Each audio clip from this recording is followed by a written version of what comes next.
Okay. Um, I actually intended to ask you this in the beginning. How did you meet? How did you come across each other? And what inspired you to start working together? We met at a concert ages ago. I was young when we met. That's how long ago. That was, If, I think, if 2000. 2 years back is 2 years ago was very young. Okay, that's a pre-corona world. Okay, that's before corona. I think we had met then, and we reconnected in 2019. Am I right, Vic? yeah. Yeah, we met. I think the exact date was I had a concert for Shivratri in February. That's Yes. when a common friend of ours, Vinay came with her to listen to the concert, and then we just met briefly post that. And then I think we met later when this first production that you also came to in in in February the next year. Yeah. Yeah. Just 2 months before that is when we next met. I also had an extremely tube light moment in that concert where a mutual friend took me because I've heard Vivek's voice a lot on the radio, and I've seen his YouTube videos as well, and I've also independently heard his mother's music much more on the radio. So I did not do the math except when my friend said that his mom is sitting there, and she casually said, "Oh, Revati auntie is there," and I said, "Oh, Revati auntie, that looks like Revati Sadashivam," and she said, "Yeah." And I said, "Oh my God, Vivek Sadashivam and Revati Sadashivam. Oh my God, she's his mother." And my friend was looking at me as if, "Wow, have you been living in a cave?" And that was, I think, the first time that I kind of realized that, oops, I'm extremely slow in the uptake also. Later that year, we connected, and that was 2019. And the first production we did together was in 2020, first part of it, the one that you had attended. And I think even for that, we had thought through a bunch of ideas because that was for Mutswami Dikshitar's Jayanti. And we wanted to do something that was related to him. And we also wanted to make sure that it was, because Mutswami Dikshitar's content is extremely esoteric, and there's so many layers to it. So we wanted to take something that's also doable for a 1.5 hour concert. And I think that's when the exploration began. And I'm so grateful that it did there. So. I'm grateful too. I've thoroughly enjoyed your work, and I think please continue creating because it's very inspirational. The next question I have, particularly for Vinay, actually. So when you draw, like what drew you to storytelling? And how how did it all tie in together for you, like the art and the storytelling? And obviously, you have this wonderful talent for art. And when did you discover this passion for this? To be very honest, I really don't know. I can't pinpoint. I know that I've been trying to draw as a kid, but I also look back at some of those drawings and I really wonder, wow, what was I trying? But I think somewhere along when architecture happened in my journey, art came along with it, and I'm really grateful because even that was a very different kind of art. It's only after many years after I completed my architecture that I realized that certain art speaks to me. So when it's not necessarily only about buildings, of course I still love that kind of art, but I'm not sure when storytelling happened, but I think it's when I fell in love with the power of stories.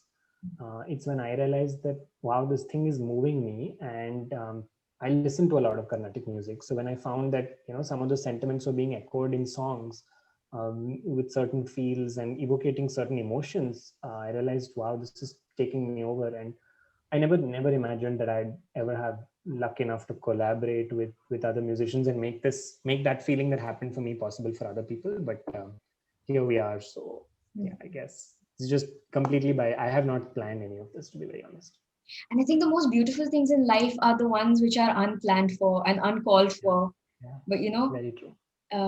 again, Very true. my obsession with spontaneity of things. Yeah, The, yeah, the, the, the, the script isn't there given, but somehow things work out perfectly like it is scripted. You know, very true. Someone Very, has been very true. scripting it. Like you met him at Yeah, the exact correct time to be able to collaborate live, I and then did. everything that followed, it just seems like Yeah, it was meant to be. Absolutely.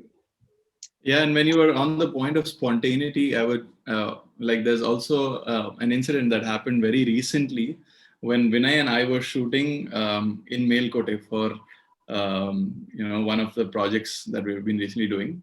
So when we were doing that, like you said, while we are doing our art, it's important that there is continuity. On the stage, you get that, but when you're recording, you don't always get that. And this was one such recording where. It was very sensitive. We were doing an outdoor recording, and we are all mic'd up, and it's very sensitive to any sounds which are nearby.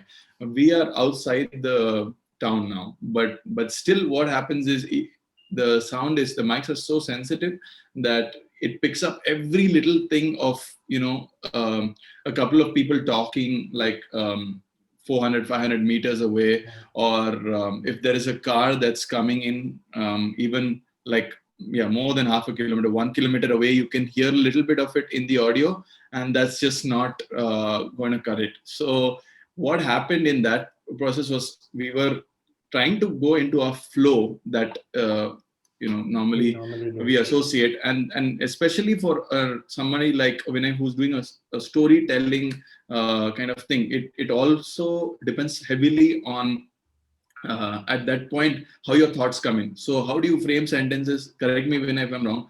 One after the other, how's your thought process going? What is the flow? So some things come out really well, but then when at the right time or at the wrong time, in this case when it gets cut and they're like, sorry, we have to do this again, and that happened 3 or 4 times in the same segment, where you have to keep reframing it, where at the end of it, it became a kind of unsatisfactory uh, thing for us. So, in terms of spontaneity, when you say, I just wanted to bring that up, that we do plan a lot of things, but then there are some things that come in like this. When it breaks the spontaneity, we kind of you lose that momentum. Yeah, I think that's a good thing to bring up also, because it also in some sense is humbling for us, right? Like, it reminds us that, okay, we may have imagined this in a certain way, but it's not going to go in that way. It can take a completely different turn, and we need to necessarily be okay with that. In the same recording, from in my head, spontaneity is translating differently, because we had decided on a list of songs that were going to come out during that composition. In one of the several cuts that was happening because of all this background noise, at some point, suddenly, I don't know from where, I just said, Vivek, why don't we, I think we have a better song suited for this. And he just gave me this look of disbelief. He said, what? Okay, I think we have a better song. Will you try this now? And he just, okay, that's all he said. I said, okay, just try this. I think it should work. And that recording was the final one. So I think spontaneity was when we were just willing to experiment, because frankly, nothing was going right anyway with that audio at the back. So we said, okay, let's just give it a shot. So I think things like this make us have fun and say, okay, you know what? We don't have to take ourselves so seriously. I mean, we'll do what we're supposed to do, but at the same time, we'll just play around a little bit with how we do that. So yeah, coming back to your word on spontaneity. Wonderful, wonderful. This sounds it sounds like you've had a lot of fun creating this as well, and probably have bonded in a very different way as well. I think music and art, like when you have these interesting projects, you kind of bond with the people in a very different way than you would if you just met somebody like in a cafe or something, for a cup of Very coffee. true. Very true. And I think because we also play to each other's strengths, that happens. Because we kind of were able to understand that, hey, you know what, I think this would suit you great, or I feel like you doing this would add value to it. So we're enhancing each other's capabilities, I would say, in some ways. So that's something that adds to our overall feel as well. I think you're also willing perhaps to listen to each other, which is something else that has to be taken into account. That you're willing to take each other's advice and work with each other well. For sure, for sure. And for us, I think, especially in a recorded scenario, we have the chance to change things. We have the chance to bring out the best possible final outcome. And when we have that opportunity to do that, we are willing to look at the final outcome and think of the audience. Like, is are people going to be enjoying watching this, or are we just putting it out just for the sake of since we recorded it? So since that opportunity is there, so we do suggest to each other, if you did this, it might be better. and then we just try to do it at that point and see how it works. Normally, it ends up being for the better only, because we wouldn't suggest it otherwise. Mm. Very true. And I think you've answered the question about how you feed off each other. You literally feed off each other, of each other's thoughts and of each other's interpretations of what needs to be done. And I think with regards to storytelling, I think a lot of a lot of cultures have this tradition of storytelling, and a lot of children are brought up with stories. I know I have been brought up with, like, don't do this, or this person is going to come and eat you, or there's this monster hiding in the air conditioning in the back, and if you don't go to sleep, he'll pounce out and have you for breakfast. So of course I'm being these are other stories along with the stories of uh, you know uh, of gods and mythology and all of that, and I think for me, personally, those stories, when I was a child, of course, you just listen to it and go, oh, I want to hear this story, or I want to hear that story, or something like that. But as you grow up, as I grew up, I started to, I think, see that these stories were quite powerful in a transformative sense. So if you really listen um, to these stories, and you can find things in that which help you grow as a person or help you grow as a human, and they're extremely human, when you connect to it like that, it feels like it's a very um, what do you say, a very artful way of transforming yourself as a person, you know um, and I think, does that ring true with the work you do in any way? Like, what do you see in these stories? Like, what is, you said, Vinay, that like it's something that moved you and it was really powerful. What does that mean for you? Mm, that's a very interesting question, because when you were speaking, my mind was going back to one particular episode that we had recorded. This episode was about Sita and Hanuman. So we were celebrating lesser known festivals of India. And this episode celebrated the day that Hanuman first had darshanam of Sita. So the setting was perfect, and we were in the zone. But I think I, for some part, I didn't feel it then. I didn't feel like I was not in zone. But I came home that day and realized, oops, I didn't say a lot of things I wanted to say, or a lot of sub stories that were meant to come in didn't come in. I don't know why that happened. So I chewed up Vivek for like the next 2 weeks, saying, "Can we just redo the shoot? Can we redo this shoot? Can we redo the shoot?" And but he held his ground, saying, "Look, it's really fine." And I think this came from a place where he heard the stories. I really wasn't listening to what I was saying, because I got into that mode of ensuring that that the production is not affected in that sense. But I guess because he heard it, because he trusted the innate content of it, that when the episode actually came out, I remember calling him and saying, "Hey, it's not so bad, man.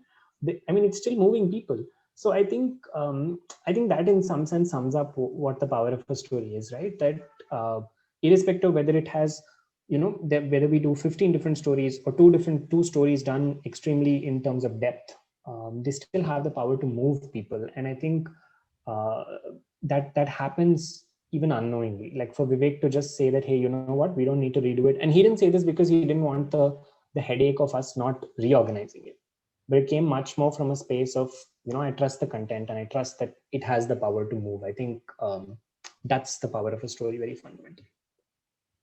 Vivek, Wonderful. anything you want to add to that? Yeah, Vivek. Yeah, I think a lot of learnings are there from these stories, when we listen to them and when we go in depth into them. All the events that have happened in the past, they teach us stuff Very about true. the present and about the future. And so these are just learnings that we hope that in some way everybody can interpret it in their own way. Now, when you're looking at this incident of Hanuman meeting Sita, there are so many things happening, or so many ways to interpret how each person is feeling. What is that person's character? If I incorporate this character into me, is it a nice thing? Maybe. So this could be since stories involve people from the past, and it involve a lot of interesting combinations of things that happen. Each event or each passage of time that is depicted through a story definitely has some learning for you to take away or to reject, however you want. Right. So I think that way it's very powerful, and it's all like kind of how you want to interpret these. And I've benefited also through this process by um, trying to interpret some of these stories in a different way. So So I think I think when we engage with stories, when we become the characters in some sense, we don't. It's not always a grand dramatic depiction. It's just that we're constantly thinking about that. And I think for us to tell a story, whether it's through art, whether it's through music, or whether it's through storytelling, unless we're feeling that story in the bones, we won't be able to do it. So more often than not, we make sure that we feel the story. And feeling the story doesn't mean going through the story 100 times or reading it over and over again. It just means that when either one of us is sharing that story, or either one is sharing how we feel about it, then that kind of enters our bones. And then that, I think that's the power of storytelling in through any of the three mediums that we use, that it comes out from that. So it's very internal that then manifests, I would say. Fantastic. Like I was just thinking while the both of you were talking, and something Vinay said earlier on in the interview. Um, the what is the power of stories? They somehow they aid the evolution or the elevation of the mind. You know that you learn how to become a better person through these stories. It's almost like, you know, you don't necessarily have to go through hurdles in life to evolve as a person. You can listen to these stories and connect with the core teaching that you connect with as an individual. And I think the important thing is to see that everybody can connect with it in different ways, and that's the beauty of it, Yeah. you know, because Yeah. everybody's lives turn out so differently, everybody's perspectives are so different, and everybody's thoughts, their upbringing, but they can still all connect to this one thing in all these different ways. And I think True. I want to bring back what Vinay said, is that you don't need to be connoisseurs of culture. You don't need to be saving the culture. The culture doesn't need to be saved. And I would like to add, not just our culture. I think any culture, all kinds of cultures, Oh, which have absolutely. storytelling. You know, you have the American Indians with their stories, Japanese. There's so much mythology, Greek mythology, and all these stories. Yeah. You know, but they've preserved themselves through all these ages because people have been able to connect and evolve with them. And I think the power of and I think this is the power of any art. And I think storytelling would be an art. And I think how you've connected music, storytelling, and painting, all of these arts, without stepping, you know, without one affecting the other, all of them enhancing each other itself, is, I think, a huge achievement and a beautiful thing to witness. Thank you so much. That's very sweet of you to say, and I think we're really grateful that you're able to see it like that, because the idea is that people leave the room touched. You know, it's not necessarily that they say, "Oh wow, you know, he used great colors for that particular scene." That's not the. We don't want people to leave feeling technically sound or feeling like, "Aha, I see what he did there." Those are all additional, very beautiful things to add on. But I think the focus for us is, can people leave feeling different, feeling good about a performance, and not feel like it is a performance. That's the basic idea.